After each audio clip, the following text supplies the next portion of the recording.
नमस्कार, SM news में आप सभी का स्वागत है। मैं सरिता कुमार और आप देख रहे हैं एसएम न्यूज़।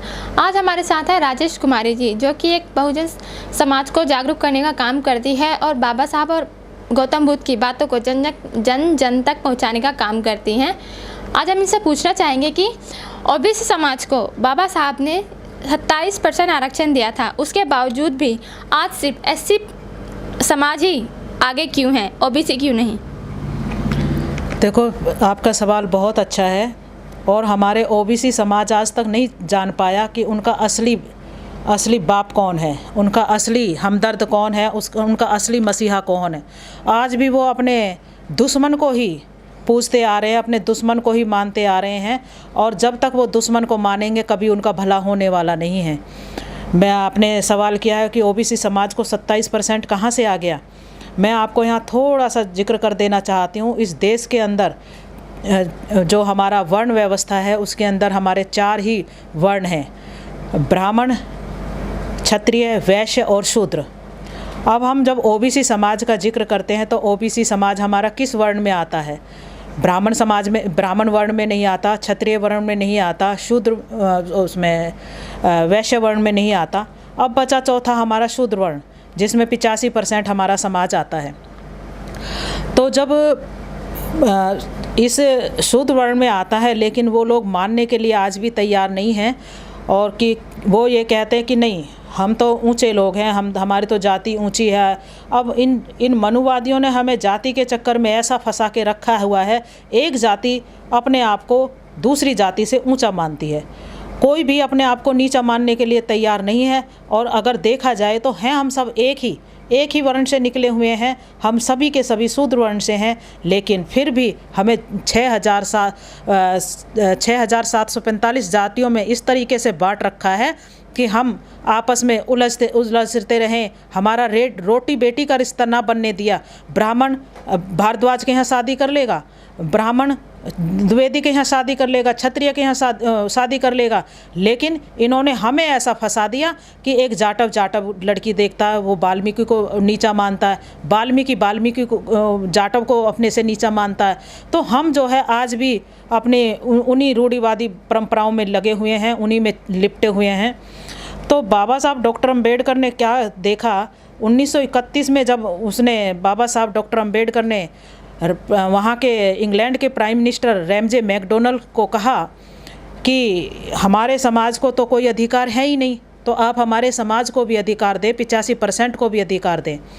तो वहाँ के प्राइम मिनिस्टर रैमजे मैकडोनल्ड ने कहा कि डॉक्टर अम्बेडकर, मैं तो आपको अधिकार देने के लिए तैयार हूँ, लेकिन महात्मा गांधी जो है वो आपको अधिकार देने के लिए मानता ही नहीं है। जब भी आपकी बात आती है तो महात्मा गांधी हमेशा आपका विरोध करता है और वो कभी भी उसमें बढ़ चढ़ के हिस्सा लेता है, वो आपकी बात को आगे नहीं बढ़ने देता। तो मैं आपको इतना कहना चाहता हूँ कि आप जाइए अपने देश के अंदर, आप उन लोगों की, उन जातियों की सूची तैयार करें जो आज भी गरीब हैं, जो आज भी कमज़ोर हैं, जो जातियाँ। तो बाबा साहब डॉक्टर अम्बेडकर ने यहाँ अपने SC ST जो भाई हैं उनकी जो है लिस्ट बनानी शुरू की और एक मुनादी कराई कि जो जातियाँ बाबा साहब डॉक्टर अम्बेडकर की लिस्ट में नाम लिखा देंगे तो उनको अधिकार मिल जाएंगे।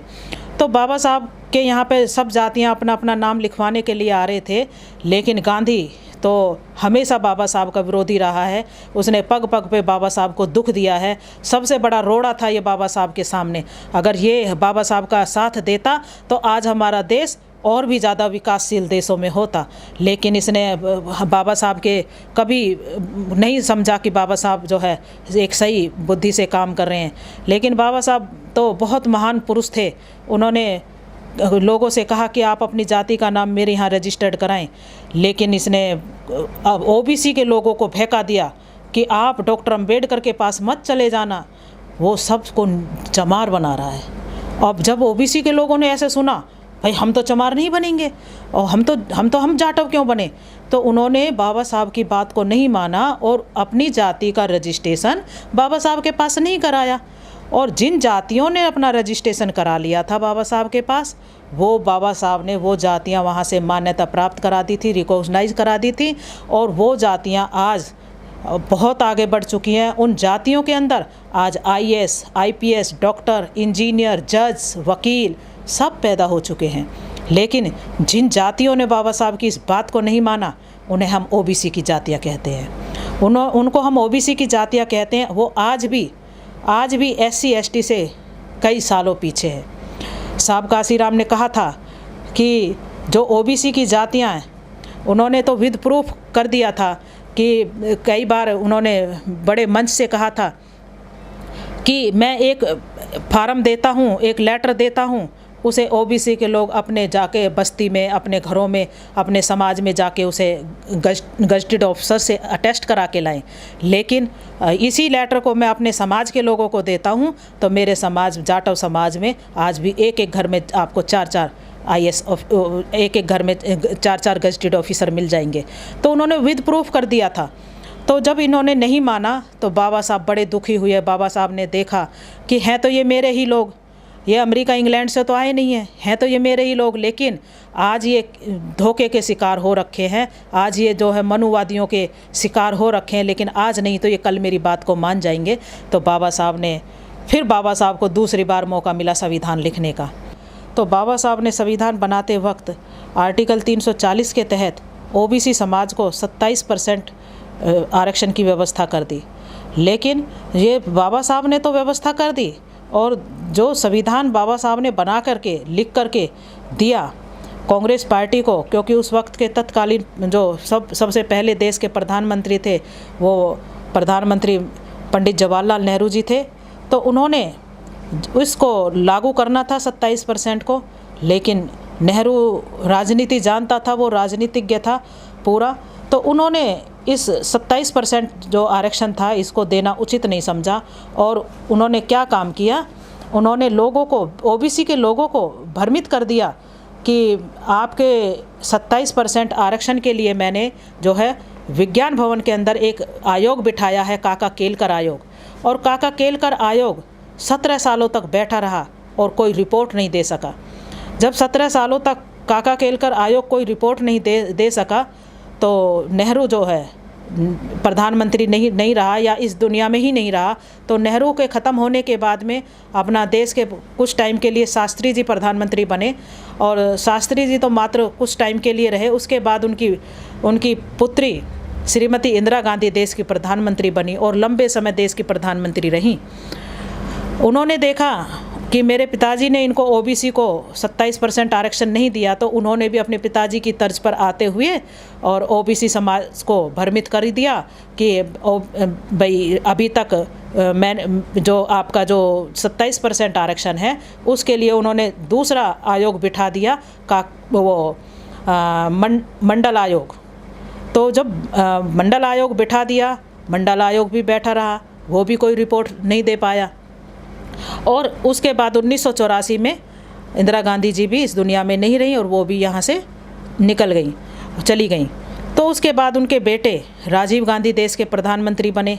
उन्होंने भी 27% आरक्षण को OBC को देने की ज़रूरत नहीं समझी।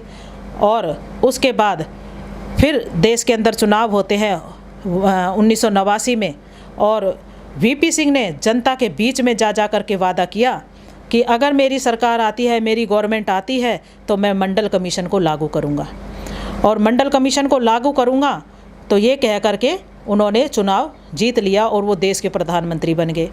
जब देश के प्रधानमंत्री बने तो उन्होंने भी इस 27% को लागू ना करके उन्होंने भी इसे खटाई के बस्ते में डाल दिया, या ये कह दो कि उन्होंने भी इसको इग्नोर कर दिया कि OBC का मुद्दा अगर देना है तो इसके ऊपर फिर हंगामा होगा। तो इसलिए उन्होंने उचित नहीं समझा और अपनी सरकार को चलाते रहे। लेकिन साहब मान्यवर काशीराम जी ने देखा कि अपने VP सिंह जी तो सरकार में आए हैं, तो लोगों के बीच में वादा करके आए कि मैं मंडल कमीशन लागू करूंगा।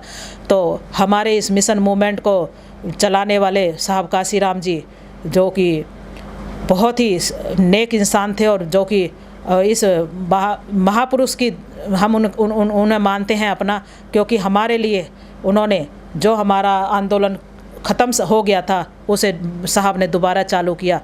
और साहब ने देखा कि वीपी सिंह गवर्नमेंट इसे लागू नहीं कर रही है, तो साहब ने एक बहुत बड़ा आंदोलन किया और उसमें वीपी सिंह सरकार को कहा कि मंडल कमीशन लागू करो वरना कुर्सी खाली करो।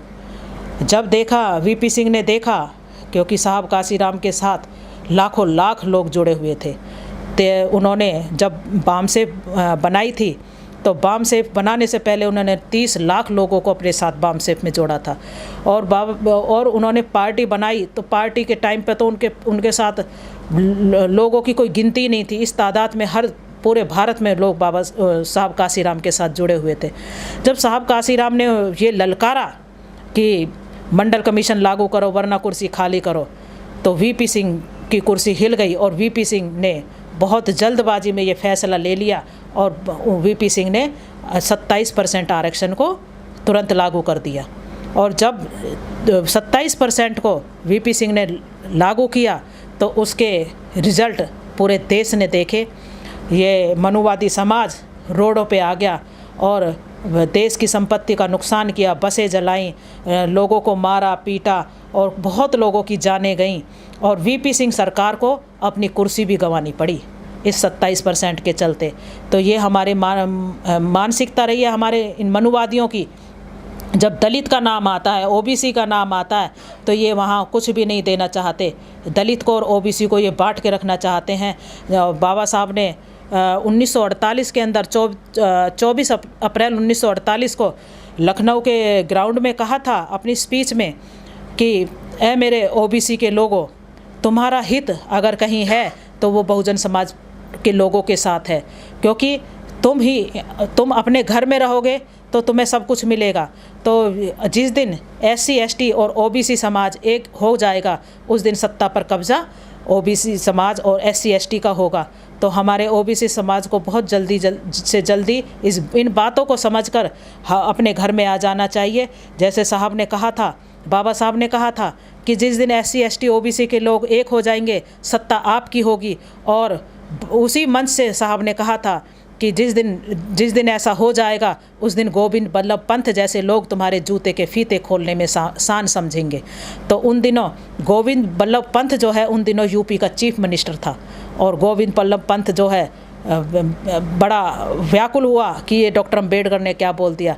लेकिन बाबा साहब तो बहुत दूरदर्शी थे, बहुत दूर की नज़र रखते थे, तो उन्होंने ये बात बिल्कुल सही बोली थी। और आज समाज इन चीज़ों को भुगत भी रहा है। जैसे कि माननीय अखिलेश कुमार जो यूपी के CM रहे और जब वो CM पद से हट जाते हैं तो हमारे योगी आदित्यनाथ जी जब उनके ऑफिस में जाते हैं, उनके घर में रहने के लिए जाते हैं, तो उसके गौ मूत्र से तो धुलवाते हैं, गंगा जल छिड़कवाते हैं और कहते हैं कि यहाँ एक दलित रह के गया है इसलिए इसको गौमूत्र से धोना बहुत ज़रूरी है।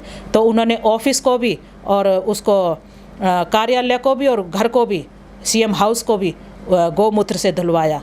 अगर अखिलेश यादव, पहली बात तो वो यादव है, OBC समाज में आता है। दूसरी बात मैं यहाँ कहना चाहूँगी कि जब अखिलेश यादव जैसा संपन्न परिवार के व्यक्ति को मान सम्मान नहीं है तो हम और आप तो एक बहुत छोटी सी बात है इन मनुवादियों के लिए। ये मनुवादी लोग जब तक नहीं सुधरेंगे, जब तक हम SC ST और OBC के लोग एक नहीं हो जाएंगे। और जिस दिन हम एक हो गए उस दिन ताकत हमारी होगी, 85% इस देश का राजा होगा। अगर आपने अभी तक हमारा चैनल सब्सक्राइब नहीं किया है तो सब्सक्राइब करें और घंटी का बटन बिल्कुल भी दबाना ना भूलें ताकि सभी लेटेस्ट खबरें पहुंच सकें आप पे सबसे पहले।